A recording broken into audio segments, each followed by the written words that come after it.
All right, what up, y'all? So, I told you I'd keep y'all updated. And this is actually my happy Carnival season, everyone. I want to touch on some things that will help other drivers in New Orleans for this Mardi Gras. Um, it's Carnival season is officially here. And some things that I want to cover are like navigation. Um, Google Maps is good. What I like about Google Maps is that, you may be in traffic and all of a sudden an alert will pop up and say, oh, we found a faster route. Do you want to switch to this route? And, Waze and Uber navigation, they don't have that feature. So that's kind of nice about Google Maps. It's up to you which one you prefer.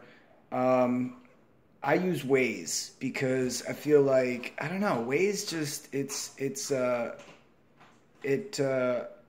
tells me when there's a speed trap. It tells me red light cameras, road closures, police report ahead, accidents. You know, and you can rely on let's I'll get to that in a second. Um, the other navigation system, once you use Waze, it's kind of hard to go back because Waze. Yeah, as a driver, I need to know what's ahead, and it's not fair to my riders if all of a sudden I run into a parade route and now I have to go all the way around. Um, and then the last navigation system I want to talk about is Uber navigation, which is recommended, at least on the Uber platform. Um, but Uber, it has so many issues. They spent $500 million on a navigation system and 500 million plus. It's still they're still trying to debug a lot of things. But here in New Orleans, first of all, for some reason it says you can't drive down Royal Street. And as you're driving down Royal, even if you're meeting somebody at like Royal and like Iberville, um, it keeps changing the route on Uber navigation, which makes it look like the driver doesn't know what they're doing when we do. From the rider's perspective on the rider's app, if they're following you, that's just you either call them and just be like, hey, I do this sometimes where I'll be like, it's gonna look like I'm taking a funny route, but I know where you are and I'm coming to get you. And that always helps a lot too. Just let them know, hey, it might be a minute or two faster, if they're not ready. People always appreciate that. And maybe that's from working in bars and restaurants since I was 14. When it comes to giving good service, I'm bred for this. I mean, sometimes even apologizing when you're not in the wrong. I'll say I have kicked people out of the car before, and I have held my cool and told people, like, listen, I'm going to cancel. Please request another driver. I have done that before, but I'll save that for another video. So the hard thing about navigating in New Orleans is that there is no north, south, east, and west out here. The whole city's on a curve. So streets run diagonal. They're constantly running into each other and constantly breaking off. Like there is no north, south, east, and west out here. How you tell north, south, east, and west is from the sun. You just get used to it after a while. It rises in the east and it falls in the west. That's kind of how you know. By the way, if you've never seen the sunset out here, it's beautiful. Orange, red sky, sometimes purple. It's beautiful out here. Now let's talk about navigating with different. Let's call it locals versus tourists. Locals, I love having them in the car. I tell them that too, because they always know where they're going. If they have an alternate route they want me to take, I won't even turn on, GPS, any GPS system. Or I may have it running in the background just in case, so I know time and distance, but, I'll turn the volume down or something. It's like, all right, I'll just tell them, like, hey, you have an alternate route. GPS does not know everything. I'm happy to take whichever route you want me to. And people appreciate that, they really do. Whereas if you pick up tourists, they they you know, they're so full of fun, and they may not notice if you missed a turn. Um, but let's talk about missing turns for a second. Um, it depends on the severity. Okay, if it's a big turn, if you miss something on the interstate,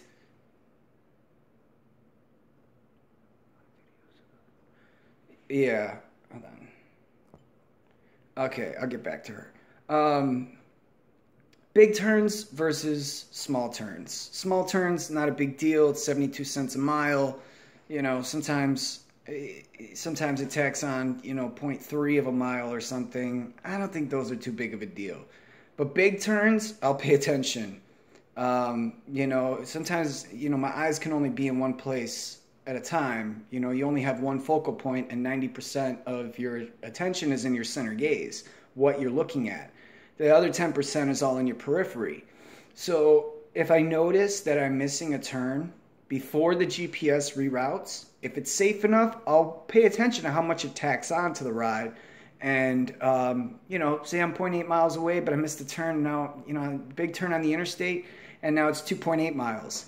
Well, I will pay attention to the zero point 0.8 miles, and once the zero point 0.8 miles is up, okay, it's my fault. That's what I like about being my own boss. If it's my fault, I can make it right. So I will end the trip early so they don't get charged for any extra driving. What's fair is fair. Uber, Lyft, hate me for that. Sorry, but I'm also trying to keep your riders happy too. So, you know, big turns versus small turns, not necessarily a big deal, but pay attention. Pay attention, and it'll be really, really highly appreciated. Um, let's see. Another thing with Uber navigation that I really hope they fix is it says you can make a lot of illegal left turns. You know, sometimes Uber navigation is like is telling me to turn left, and there's a big sign saying no left turn. You know, so it also makes us look like we don't know what we're doing when we're trying to obey traffic laws as well. So if they're doing this whole driverless car thing, y'all got a lot of bugs to work out because, you know, Uber navigation is, I'm not going to call it a piece of shit. I'll tell you why. What I really like about Uber and Lyft navigation, even on the main apps, what you're looking at, that main screen,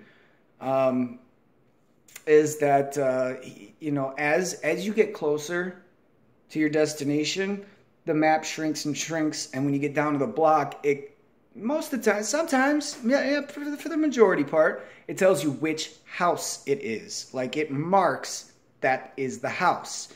So that's something that Waze does not have. And Google Maps, it's been so long since I've used it, I don't think it has that option.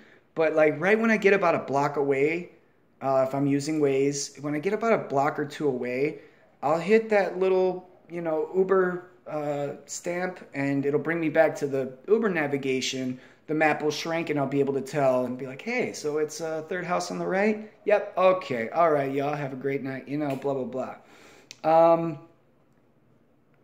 So yeah, you're gonna make a lot more money when you learn how to navigate the city. Like I've been navigating this city for about a year.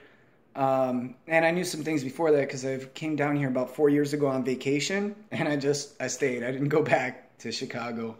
And it was a struggle, but it was a big growing up for me too. I had to figure it out. You know, I put in 15 applications in 1 week. Within a month, I was working 2 jobs, 90 hours a week. Sometimes so tired I slept on park benches. Like it took about 3 months for me to balance out and find a place. I eventually moved up to like cheap hotels and hostels until I finally found a place that I can call home. And, you know, I got keys and a bed, and I'm just like, I made it. That's a little background. I kind of digressed a little bit. So, so you're gonna make a lot more money when you learn how to navigate the city.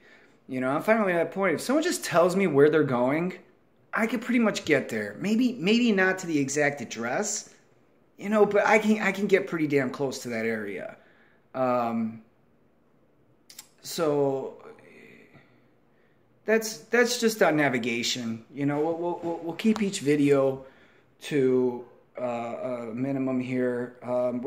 With Mardi Gras coming up, I have a couple pieces of advice that you know, I started driving 3 days before Carnival season last year, and I have not seen numbers since then like Mardi Gras. I have not seen numbers like that. So if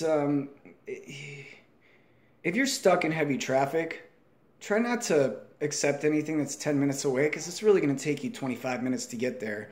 And 25 minutes, if there's 60 minutes in an hour, 25 minutes to get there, sometimes you're only taking them for a minimum fare, $3. Well, $2.97 or $2.96 for me because I have the Aon insurance.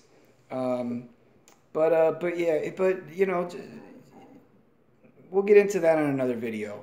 All right, y'all. So if you guys have any questions about navigation or Mardi Gras coming up, I'll do another video on that.